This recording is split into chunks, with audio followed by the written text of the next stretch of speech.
Morning YouTube. So I'm taking a little bit of break from the cultivator. It's the week of Thanksgiving. It's the Sunday before, and I'm just trying to start getting some stuff ready for winter. It's starting to get a little cold out. I'm done cutting the grass. I still have to clean up a little more leaves, but none of my Gravely's are on leave duty, so I'm basically just going to start hooking some of them up to blowers and doing some cold starts here. So I haven't run the Pro16 in a little while, so we're going to do a quick cold start on that and see how it goes. And that one I'll probably just won't attach it to anything today, just because the quick hitch blower for that, the Aaron's blower, is in the shed right there. So I'll just connect it when I know there's snow. It's just too big and bulky. I don't have the space for it to keep it connected. But maybe I will connect the 5665, which I did just run. I didn't have it on camera, but it ran fine. I just needed a little carb cleaner to kick it off, but it's running well. So let me put some gas in this and give it a whirl, cold start. So let's go.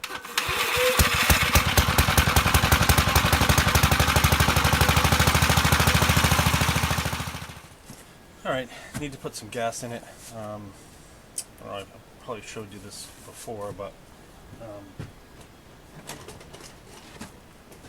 basically I've been using this little electric pump from Harbor Freight to load and unload gas. It actually makes it pretty easy. It's a little cheap thing, but it helps. The best part about it, actually, I use it. The reason I originally got it was basically to empty out tanks, so I'm not leaving old gas. So a lot of times if I know I'm not going to be using it for, I'll immediately, even after using it, I'll just take this and pump it right back into the can. So, but it works good. So I'm just going to put enough in here just to kind of get it started and run it for a few minutes. Just want to make sure it's going to cover the valve. So.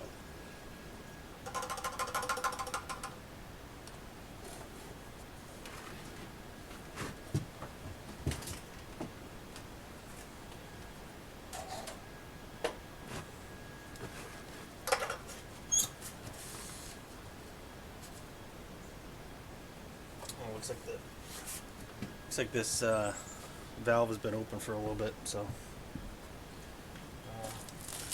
I'll push it to the side so you guys can see me and not block it.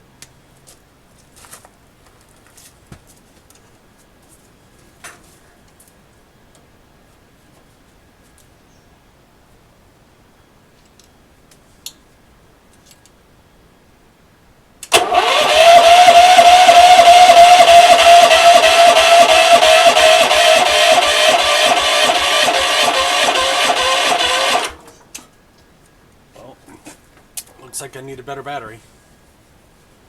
Let me get the jump pack. This looks like this battery is going to have to get trashed.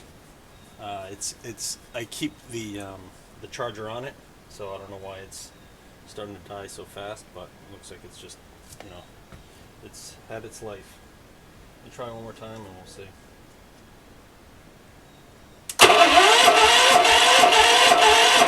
Yeah. Let me get the jump pack.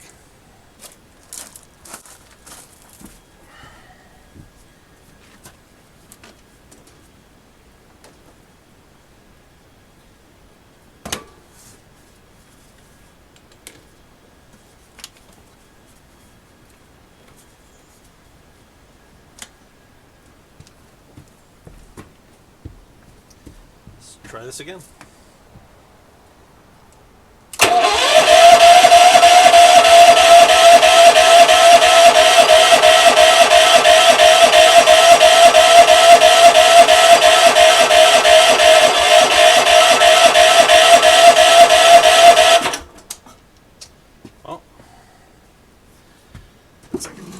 Looks like you need a little carb assist on it.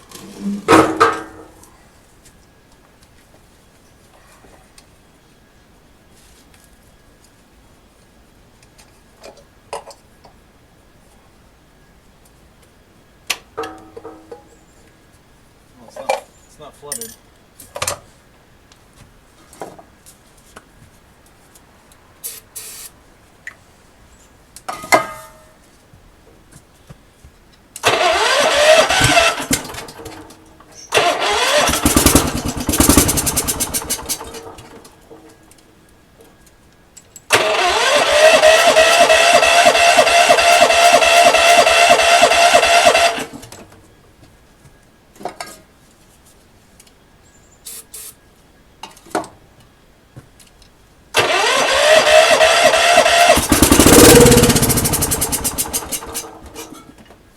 Something's not working.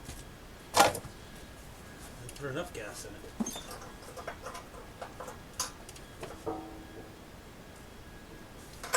Looks like it's got enough gas in it. I don't know why it's not.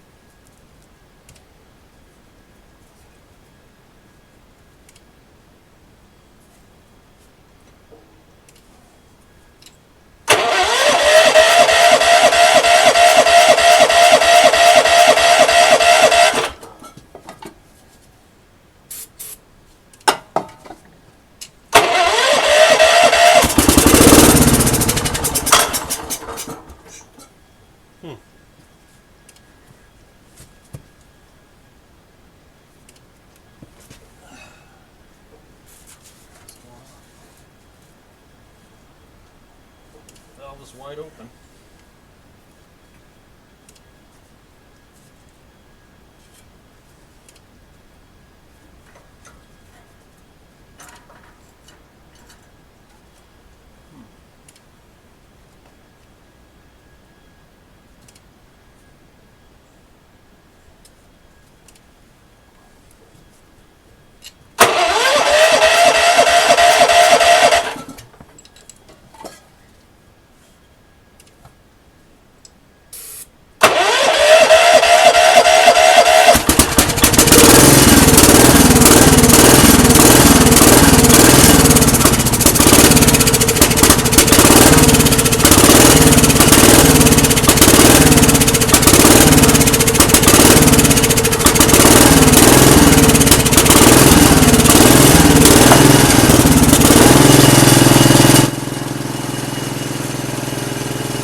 This thing is a beast.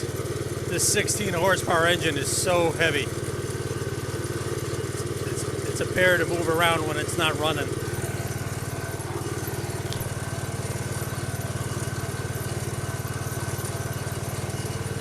Alright, so the 16s runs, this 5665 runs. So now I'm going to take the 5665 and basically just walk it into the shed and then hook it up to the snow cannon that I painted last year. So we'll get that started and walk that in.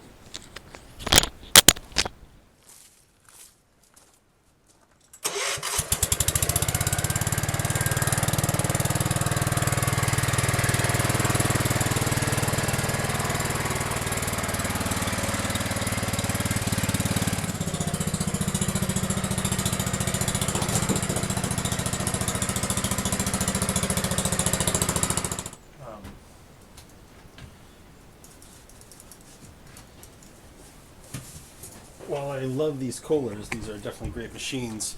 One of the disadvantages of them is since the oil is not connected to the engine, they tend to fill up, the requirement for the oil in the transmission is to fill them up pretty high because there's no pump sloshing around, no pump pumping it around like on the old L's. So they put a lot more oil in it. What happens is when you take off your quick hitch or you take off any attachment, it tends to pour out. So I have a feeling I'm a little tipped too forward here, so I'm gonna have to tip it back, then take the quick hitch off, and then slide it in. So let me actually get something that, just in case it does drip, it's not going all over the floor.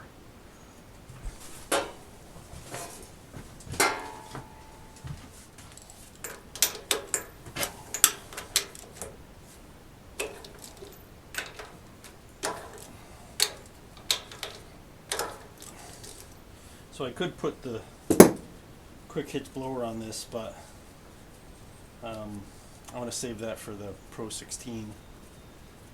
Basically because the Pro16 I can only run quick hitch attachments on it, whereas this I can run old school attachments or quick hitch if I put this quick hitch adapter on it.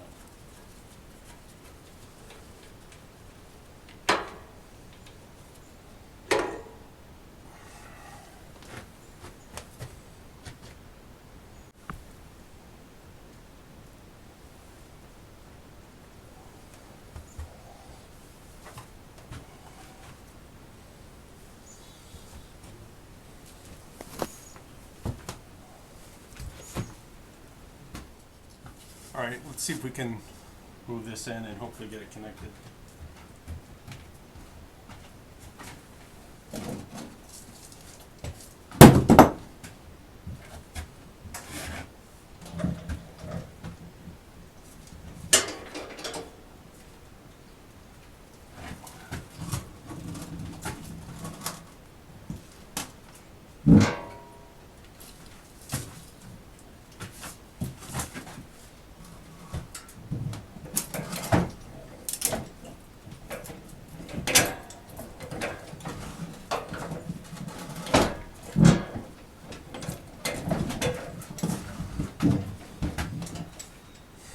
Need to move it over a little bit. Great. I can feel it. It wants to tip forward.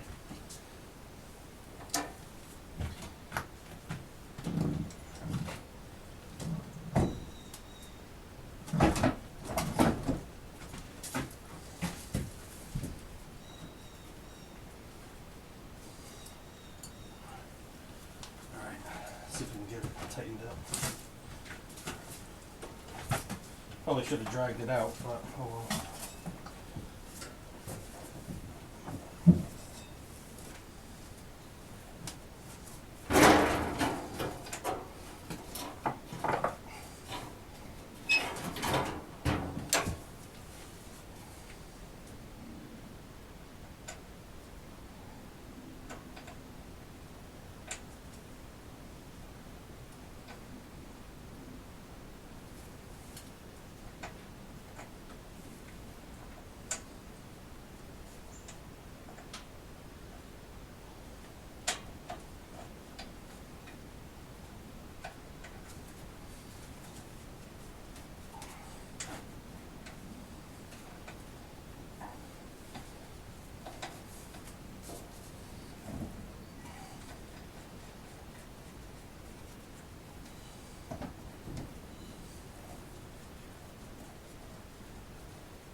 Bit of a tight space, so I'm going to drag it out now so I can get underneath it.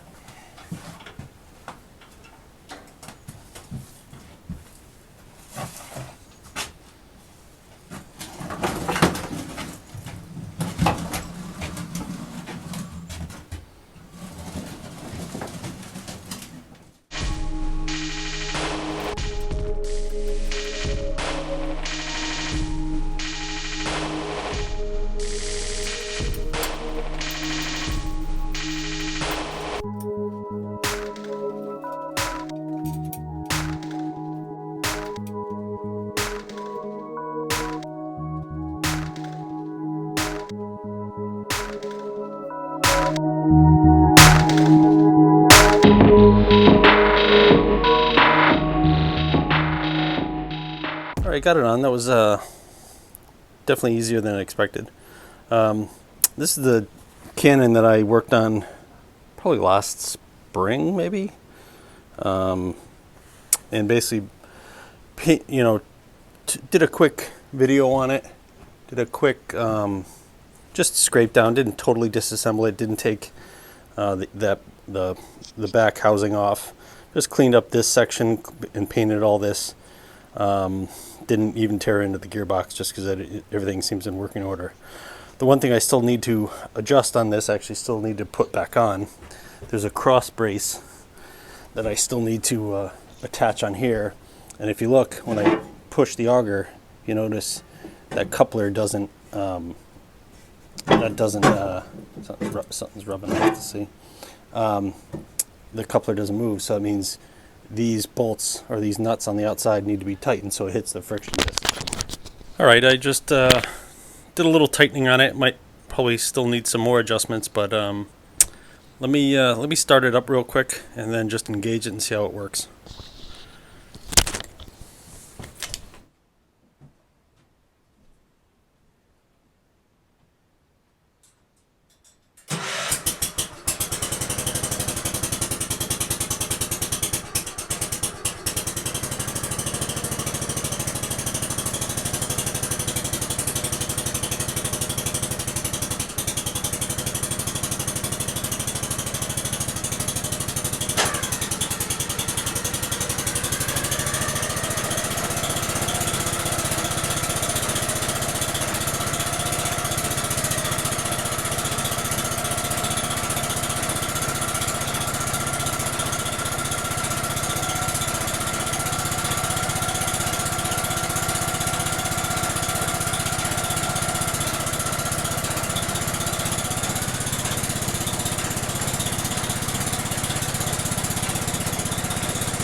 Well, it seemed to be working well. And obviously, you don't know how well it's going to work until it's under load. So, but seems to be okay. The one thing I did notice, I could smell it, was the rubber. So, I don't know how many of you saw my previous video when I worked on this in the spring, but I actually put, I don't know if you can see it in there. There's rubber flaps on the blower side just to help with the gap and throw it a little bit farther. Not that a snow cannon really needs that help, but just for giggles I put it on while I had it apart. So we'll see. It's not totally against. I think one of them is brushing the actual inside edge, but I think the other two there is some clearance. So when I was running it right there, I could smell the a little bit of the rubber burning off and wearing in. So should be good. I'm excited to actually try it in the winter and see if notice a difference. So, all right. Thanks for watching.